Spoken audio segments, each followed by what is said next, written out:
And good morning and welcome into the show. All right, let's get at it. Lots of news today, lots of charts. Activision Blizzard, here we go.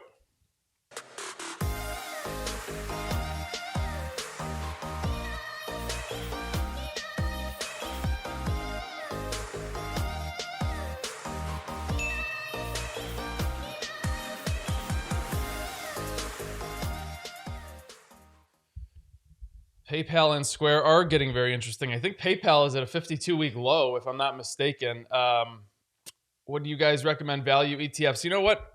I'd rather you go for market ETFs, total market ETFs. If you want to do sector ETFs, have at it, but I prefer you just go for the market. Anyways, let's take a look at some stuff today. Futures are up a bit after the rocky day on Wall Street yesterday. I think the NASDAQ closed down 2.5%, if I'm not mistaken. Let me just see what it did. I know it was down 2.5% when I looked. 2.6% on the NASDAQ yesterday, almost 2% on the S&P, 1.5% on the Dow. So things are getting interesting. Interest rates are getting interesting. Everything's getting interesting, to be honest with you. So look at the yields.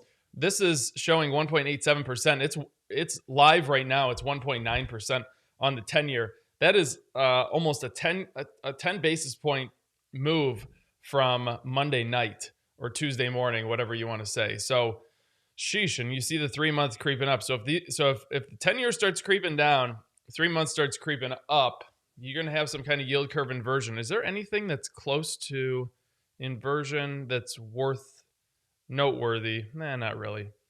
But anyways, pay attention to earnings today. Bank of America reported this morning. I don't understand what the hell's happening with these banks. I guess I read a story this morning that Bank of America showed losses from basically the pandemic era, and everything came in, and now they're up 4%. United Airlines is reporting after the bell today. Procter & Gamble's been all over the news this morning. They're up 1%. I don't know. We live in a weird world. That's all I have to say. Let's see what we have. 10-year yield hits 1.9% as investors bet on rates. So somebody asked before the show started about going to interest rates. Going to bonds. Yeah, bonds have been out of favor for a very long time, almost 7 years or something. So if there's ever a time to start taking a peek at the bonds, it's now. So Do what you will. I mean, you're going to get 2% on a 10-year. Well, you're going to get 1.9% on a 10-year right now. Of course, that'll fluctuate a little bit, but we've been sitting at, what was our bond? What was our 10-year? I mean, let's just go back. Let's go to 2021 and let's see this. And let's just start scrolling. Let's go to the middle of the year. I mean, your 10-year was sitting at 1.3%, 1.2%, 1.19%. So bonds have been out of favor for a very long time. And it looks like you can get something back now if you want a little bit less risk. Somebody was asking about their kid. So normal bonds or inflation-linked bonds? Yeah, I don't know. This has to be, I mean, this definitely has to do with inflation. Is it going to stay? Who knows? I do think, somebody asked me this question. They said to me, where do you think that the 10-year rate will be at the end of 2022? I think it's going to be over 2%. That's just what I think. So the 10-year hit 1.9%. Excuse me. The 10-year rate surged on Tuesday. So people are thinking that there's going to be 4 rate hikes this year. I'm not so concerned yet. I've said my thoughts in the Bid and Ask Nation in the chat. I'm not going to say them here. If you want to know my real thoughts, join it. There's my sales pitch. In fact, they tells us investors are willing to pay, are less willing to pay a safety premium for bonds, and that isn't necessarily bad news for stocks. So, we'll see. Next, home buyers. Might as well go with this one. Home buyers are rushing to get mortgages. Look at these numbers. This is crazy. So, as the rates start to creep up, plus the Federal Reserve is going to come in and raise rates allegedly, your mortgages are going to be higher. So people are trying to squeeze in there very quickly to do this. Mortgage applications rose 2.3% compared to the previous week. Conforming loans balance of 647,000 or less increased from 3.64 from 3.52. That rate is 72 basis points higher than the same week a year ago and has increased 30 basis points in the last 2 weeks. 30 basis points in the last 2 weeks. That is incredible. That's something. As a result, applications to refinance homes, which are most sensitive to mortgage weekly movement in rates, fell 3% for the week and were down 49%, or were 49% lower than the same week a year ago. Unbelievable. Unbelievable. U.S. Treasury bonds, I-bonds pay 7%. Well, there you go. I mean, if you can get 7% to sit there and it's a U.S. Treasury bond, why not? Let's see. Here's our historic data that shows what happens to stocks at the point without a stock crash. D, you can go and find any data you want on Google. I don't really understand your question, the way you phrased it, but you can. Okay, oil. Oil's just ripping. Oil extends gains after a report that an explosion disrupted the flow through the Kirkuk-Kahan pipeline. I don't know what the hell that is. It's probably something in the Middle East. Turkey. U.S. benchmark prices near $87 a barrel after settling their highest level in more than 7 years. I guess there was an explosion that happened. Pipeline care, whatever. The news of the disruption of the pipe. Yeah, there was an attack on some oil infrastructure in the UAE. So the news of the disruption of the pipeline's flow of oil follows Tuesday. I don't really care about this. The point is, there's chaos in oil. Go and trade it. You can definitely make money on this.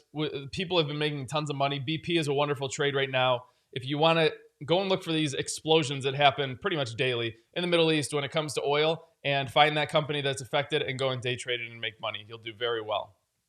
What else do we have? Peloton. Peloton has just been beat like nobody's business. Oh my God. What is this? Here we go. Peloton hires McKinsey to review cost structure. Cycle maker may cut jobs and close stores. Peloton is just, man, they went from like king in the castle, like Borat says, to where they're at now. Peloton is working with a management consulting group, McKinsey & Co., to review its cost structure and potentially eliminate jobs. The apparel division, which has seen particularly weak sales, is one that could be targeted. And they don't disclose apparel revenue. I've never seen somebody wear a Peloton shirt that is not given to them for free when they buy their bike or treadmill. So if you have bought anything, let me know. Peloton is also considering asking employees at brick and mortar retail stores to take customer service calls during less busy times. So they're not just sitting there doing nothing. A Peloton executive said on a call that 15 stores are on the cut line. Peloton operated 123 showrooms as of June 23rd in the United States, Canada, UK, and Germany. Morale is at an all-time low, one employee said. The company is spinning out so fast. Ha, great pun. Peloton market cap has fallen $10.2 billion and shares have tumbled 76%. And that 76% is from, where's the interwebs? The 76% is from very recent. I mean, what was this? July, they were at a high of $129.70, and then of course this is where they had bad earnings, and now they're down they hit $29 a share and change yesterday, so that's pretty crazy. Anyways, but they did rise 440% in 2020 because it was disruptive then, but it's not disruptive anymore. So, oh, I forgot the bell. I haven't rang the bell in probably a month. Peloton onboarded 161,000 Connect Fitness subscribers, the lowest net addition in 8 quarters. So the great thing that they have going for them, this just screams buyout all day. Apple should go buy them. That's what I think. Apple Fitness is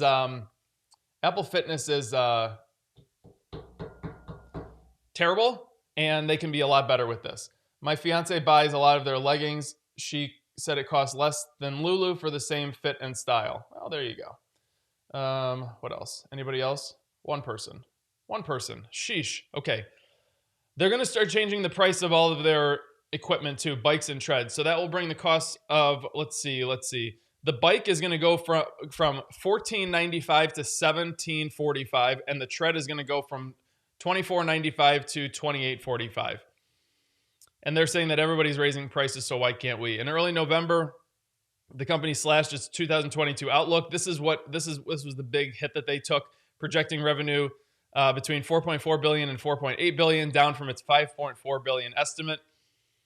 It also cut expectations for subscribers to 3.35 to 3.45 from 3.63 million. So Peloton is up, you know what, creek without a paddle right now. So RIP to them. What else do we have? Microsoft and ATVI.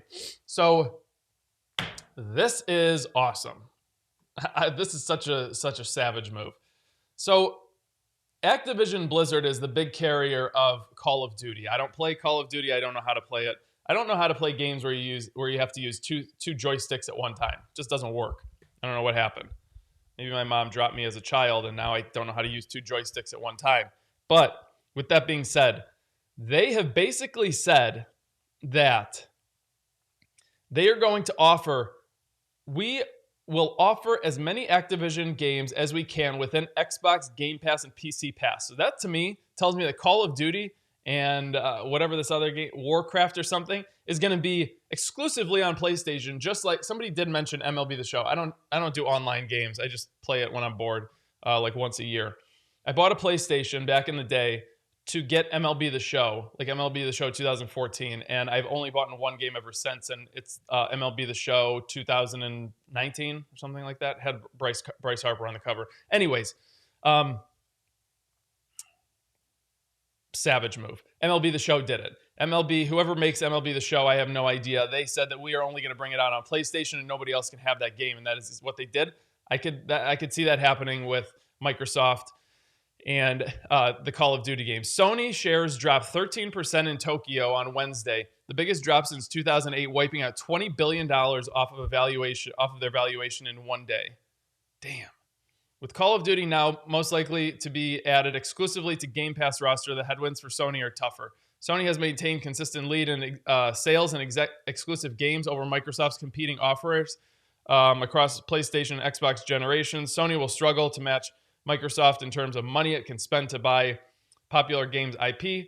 Falling shares illustrate investors are worried about Sony. Okay, so here's the deal. Here's the deal. Sony's still a good company. And even if Sony's not leading them, this to me goes back to like the Intel, AMD, whatever story you want to say. You don't need to be number one in the world or number one in your field to be the best in the business. You don't have to be the best in the business to be a good company. So maybe Sony is something to look at. After years of 5G hype and investment, Wednesday's network launch makes it real. So everybody take a look down at your phones.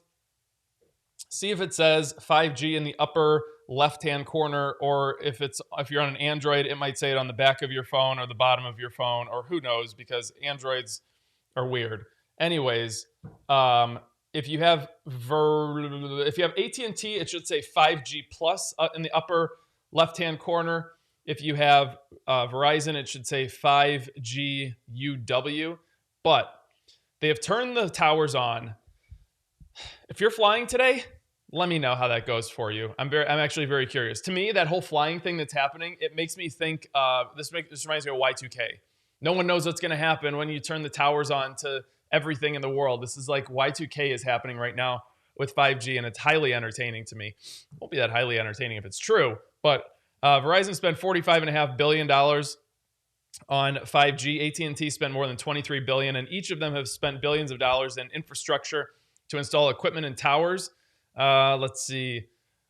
Verizon and AT&T both said on Tuesday that they would delay launching near airports while issues are resolved. Remember, their altimeters are being thrown off and this and that. We are frustrated by the FAA's inability to do what nearly 40 countries have done. Oh, the U.S. government is not good at something? Weird. Which is to safely deploy 5G technology without disrupting aviation services. We urge you to do so in a timely manner. And here you go. They said it could take as long as 12 hours to roll out coast to coast, and you're going to get 10 times faster speeds. My big thing about 5G, the way that they presented 5G and said what it was going to do was the greatest thing ever. If you were in Cleveland and you needed surgery, and there was a California surgeon, he specialized in it, then you were going to be able to get that surgery, and he was going to be able to do it from California and operate inside your body in Cleveland. And now we can't even turn on frickin' 5G towers without airplanes wondering what's going to happen to them. 5G, to me, it's the 5G fallacy. That's what I call it. It is nonsense. What they've promoted this as, and by the time it gets to that point, it's going to be 6G or whatever you want to call it. And also, they said 5G was going to go all over the world. It's going to go this place, that place. Listen, you go to remote countries. Hell, you go to Mexico. You can barely get LTE service. I'm on 3G half the time I'm there. You think you're going to get 5G running through the remote areas of Mexico? Come on, man. All right. Let's see what reports tomorrow. Netflix reports tomorrow. American Airlines, CSX. What else? What do we have on Friday? Ally Financial. So mostly the banks are going to report this week. Next week, why is there nothing? There we go. So next week really kicks it off. Next week gets going with everything. IBM starts reporting. Microsoft is on Wednesday. Tesla's on Wednesday. Boeing, Intel, AT&T, Freeport, McMoran. Apple reports on Thursday. Southwest, Robinhood, Visa, Caterpillar is on Friday. Earnings season is underway. It feels like it never left. Guys, smash the like button for me. That would be great. I never asked for the like button to be touched. If you want to join, Everything Money, 8 Pillars, Retirement Calculator, Stock Analyzer Tool, 8 Pillars Portfolio, where you could basically build your own ETF. You get exclusive videos from the three of us. Click Join EM, head over. $30 a month gets you access to that. And if you want to join a more exclusive tier, jump into the Bid and Ask Nation. We have about 1,000 people. We're going to do all trading. We'll do that for about 15 minutes today. And if you want to learn all the rules, if you want the Employed Trader Series, etc., jump in. $80 a month gets you access to that. And that's that. So send me some stocks. We'll start ripping through them, and we'll go from there. Isaac got it. Look at others. Look at okay, 56. Let's see. They have 5G in European countries. How come they didn't face the problems? Tarek, good point. Can anyone tell me where Mo reads the news? Listen, I get the news from everywhere. I get CNBC, Yahoo. Here it is. Yahoo Finance, CNBC, Market Watch, Guru Focus, Wall Street Journal, Barron's. I get it from, of course, Everything Money. Everything Money is the easiest one because you can get it. Here's the news right here. And this is pulling from everywhere. So this is pulling from CNBC. Where are we? I could just start clicking around, but we pull from everywhere. So it's not just one. You don't have to go website to website is what I'm trying to say to you. So, okay. 5G, that's for sure. Oh, now we're getting a lot of stocks. Banks charter approved SoFi. I don't know what that means. Would you buy the Tesla phone? Good question. Yeah, I might buy the Tesla phone. I like buying technology and seeing how it goes. Let's do Johnson & Johnson. will be first. Ooh. All right, so Johnson & Johnson's getting hit a little bit. They report earnings when? Because I thought that they were coming out January 25th, so I think it's next Friday. They're just sitting at their 200-day moving average. I don't expect them to move off of this 200-day moving average, maybe a little bit down, maybe a little bit up, but probably hover around that area until earnings happens on the 25th, and then it'll go one way or the other. And typically on earnings, Johnson & Johnson doesn't dive in one way or the other. So you do have a little bit of an ugly face pattern here. So here's your little ugly face. Typically what that means is you go lower, but the good thing that what they have in their pocket is they have earnings coming up. So earnings could shoot them the other way. We will see. Johnson & Johnson, would I take profits? Yeah, I'd take profits. Tesla shareholders sue Elon Musk. I saw that. I also saw that a person that was using autopilot got charged with vehicular manslaughter or something because he wasn't doing what he was supposed to do. Everybody blames the car. It's not the car. It's usually the idiot inside of the car that does something stupid that they're not supposed to be doing. And then you blame the car, and everyone's like, well, it was supposed to drive itself. Well, no, it wasn't. They have said multiple times it's not. I don't just go down the road in my Tesla with my eyes closed sleeping. All right. Tesla.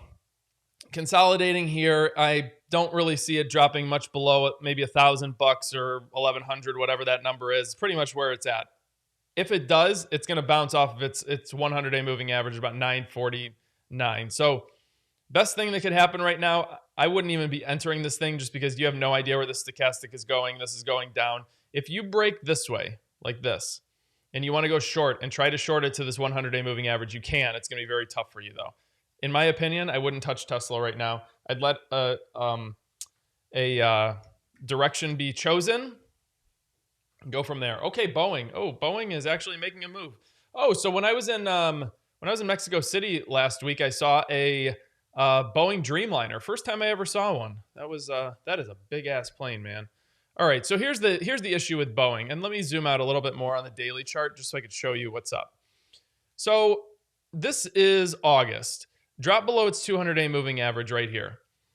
Fell down, came back up, tried to go through the 200, fell back down. Tried to go through the 200 again, that white line, fell back down. Trying to do that again. So right now, I'm taking profits. You have a very, very clear resistance point right here, about $230. So if I'm you, I'm taking profits all day here. Yes, your trend looks beautiful, but you need tons and tons of buying volume, a lot more than that, to break through the 200-day moving average and hold it. Also, is this a 50% stock? It is. So here we go. Here's your previous high, previous low, and we can even go to there if you want to. But either way, let's just draw the line right here. So it's struggled to get through 280, but it's really struggled to get through 242, something like that. So this line right here, this is your most prominent line. I would be very careful with this one. And yeah, I'm taking profits on this one all day. Tesla, I have an sell order standing. Sweet. Do I think Activision Blizzard is worth buying? So here, let's talk about this Activision Blizzard thing a little bit. Let's see where we're going to open up the morning here. Okay, so we're going to open up at 82.50. So here's the deal with Activision Blizzard. They have agreed to be purchased. The agreement is at $95 a share, okay? Here's the deal.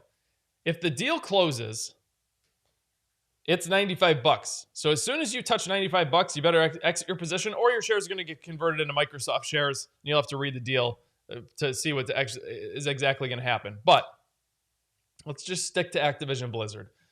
The only way that this thing doesn't go to $95 and close at $95 is SEC says, no, you can't do this. It's monopolistic. SEC says they can say anything they want.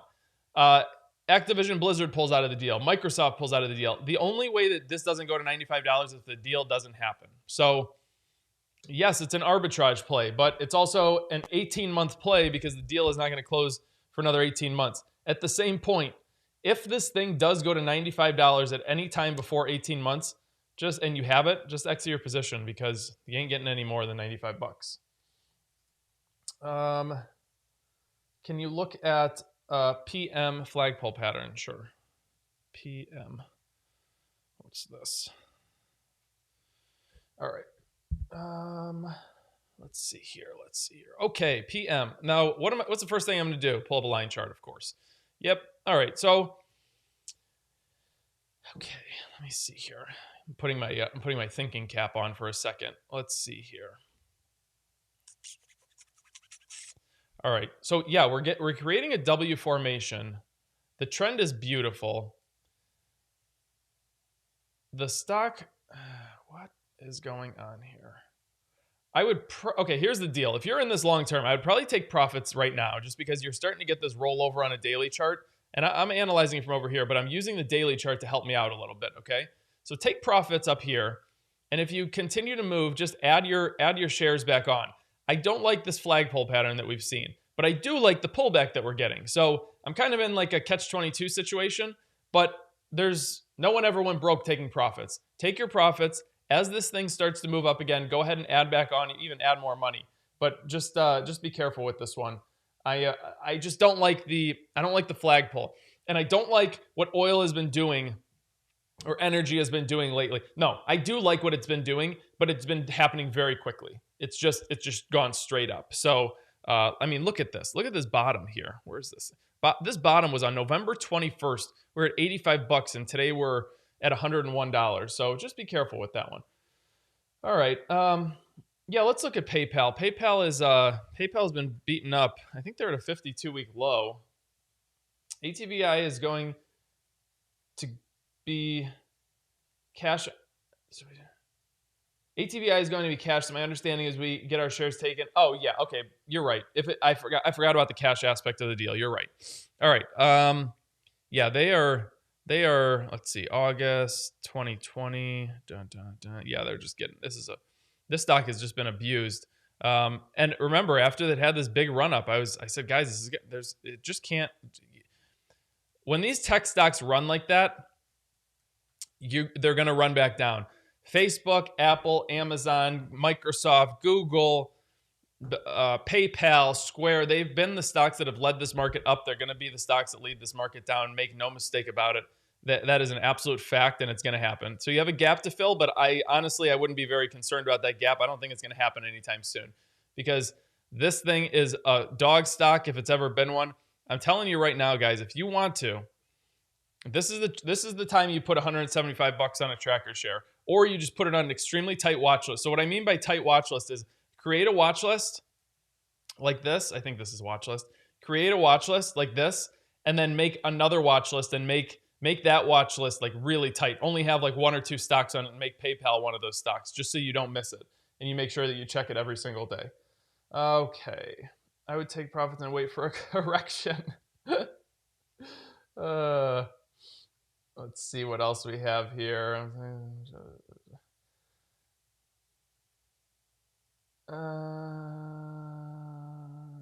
Okay, here we go. XOM.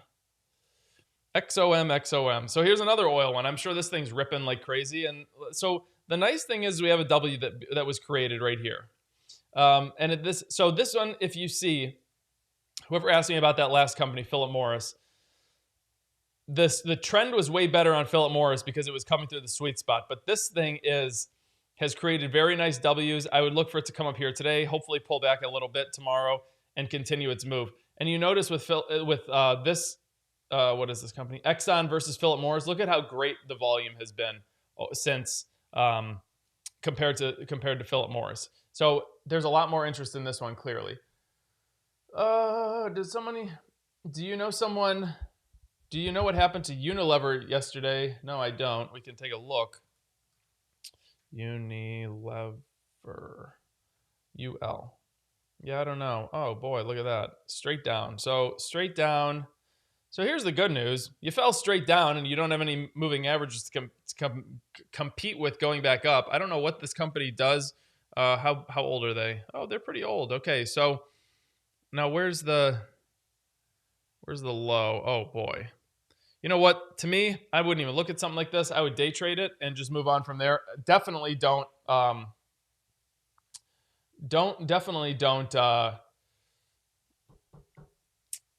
play this from a weekly perspective or daily perspective. Lockheed Martin is in the Lockheed Martin is in the, Fishing Nomad. I'm thinking of Phillips 66, not Philip Morris. Shoot, I'm thinking of Phillips 66. You're right. The Philip Morris one is not energy. Good call. I keep thinking, every time I see Philip Morris, I think of Phillips 66. Lockheed Martin is in the Employed Trader series, so I go down that one every single day in the Employed Trader series. Okay, let's see. Square. Philip Morris, Phillips 66. I gotta remember those ones. Okay, so we are sitting at kind of consolidation. Not really. This thing could just keep falling on you. I like what I'm seeing here. If you get another engulfing candlestick down, just grab it and roll with it. You're getting very good volume, and go from there. Didn't Mo go to medical school? Isn't Unilever a drug company? Pulverizer, I hate to break it to you, but not everybody that is in the medical world knows every single drug company of all time. The drug company that I do know that is the best drug company of all time is Activision, though. So at least I know that one. AXP. American Express. So here we go. Love the gap that was created because we have the trend going up. Now, the daily trend has fallen down. When do they report earnings? I just want to check before we get too excited about this one. January 25th. So I think that's next Friday. Again, I should really check that 25th date. But your overall trend is down. So be careful with this one. I think I would wait till earnings to get in on this one. Oh, let's look at BBY. It's been a while since we've done that. Best Buy. Oh, man, Best Buy got hit again. So they started their little climb again, and they just fell right back down. So $99 a share. Trend is certainly down on both charts.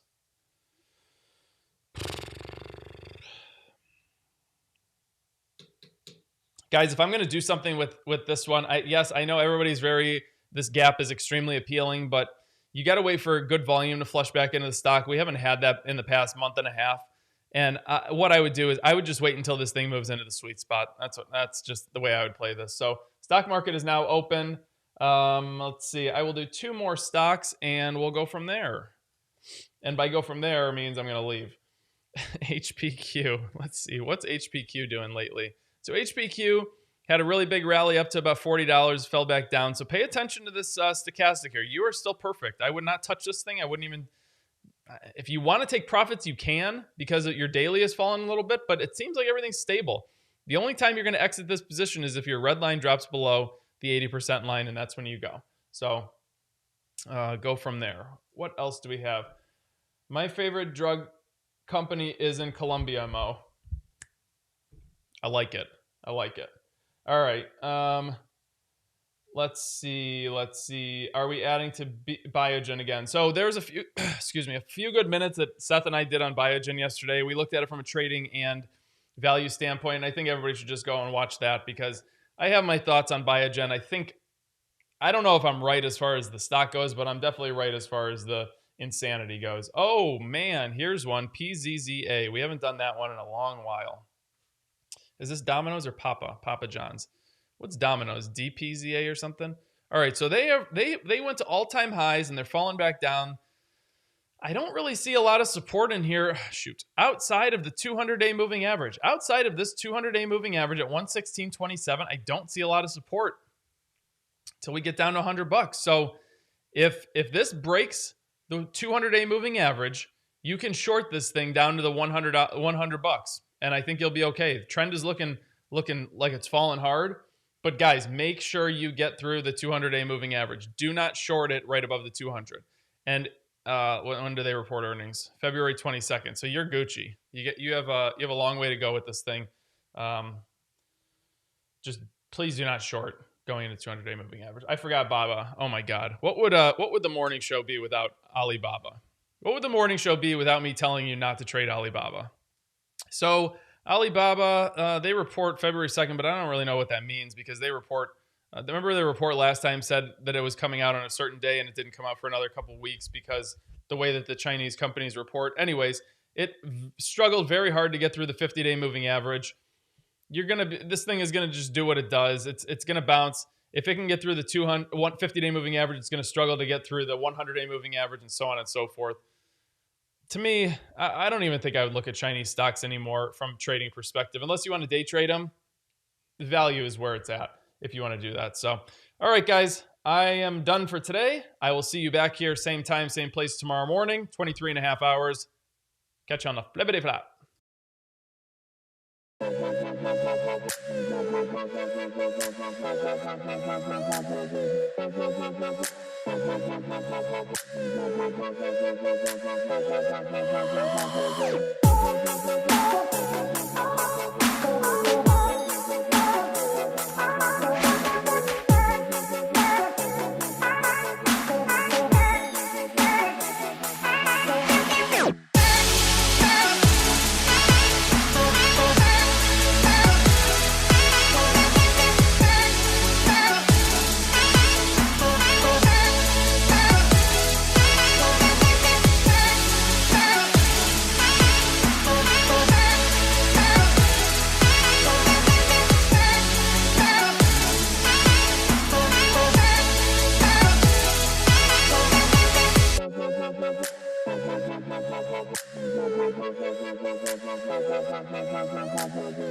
you.